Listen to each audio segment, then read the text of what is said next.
It wasn't summer unless Maddie had a popsicle stain around her face. From the ages of 4 to 8, my sister's signature look was a thin ring of whatever she had just eaten around her mouth. Also in the summer, it was our sisterly tradition to take my Barbie CD player outside into the backyard. We stretched the extension cord as far as we could behind the prickly, maroon bushes. I inserted the mix CD my mom had made for us, covered with pink Sharpie stars and smiley faces.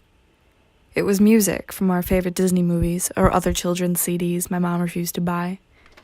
To us, this CD was a LimeWire masterpiece. The third track, Past the Hamster Dance, Past Gaston, was Maddie's favorite. Madeline, Maddie, Mad Dog, Dog, my best friend in the whole world. She came to me when I was 3 on the Ides of March and was the ugliest baby the world has seen. She had fuzzy black hair and scaly skin. She cooked too long, my dad said, as if he was comparing his infant daughter to an Easter ham. As she got older, she was diagnosed with auditory processing disorder because she didn't start speaking when she should have. It was of no consequence to me, however, as I modestly told my parents I, in fact, spoke baby. Despite Dog's issues with speaking and hearing, she was always rambunctious and loud. She couldn't follow movies, she couldn't remember the words to songs, but she would sing the most she knew as loud as she could and always accompanied it with a mismatched wiggle. We were immediate opposites, but together we shared this one thing, the favorite third track in our CD. So there we were, outside, our little toes curling up around my father's perfectly manicured lawn.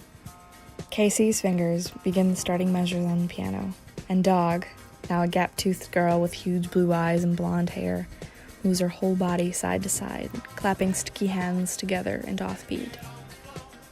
Casey calls us to the floor, and Dog is the first to oblige.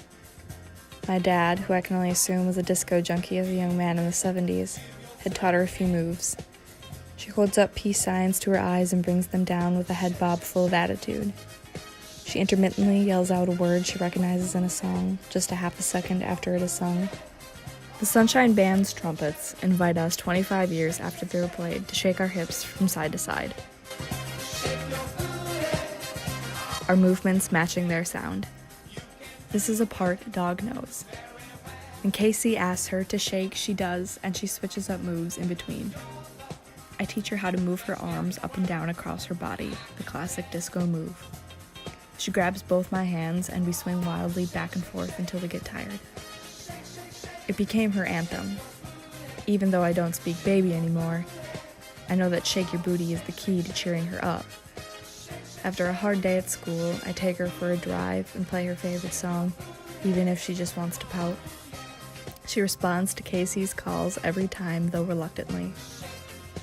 We get ready to go out to dinner together. I play the song while in front of the mirror, and she dances, making us late every time.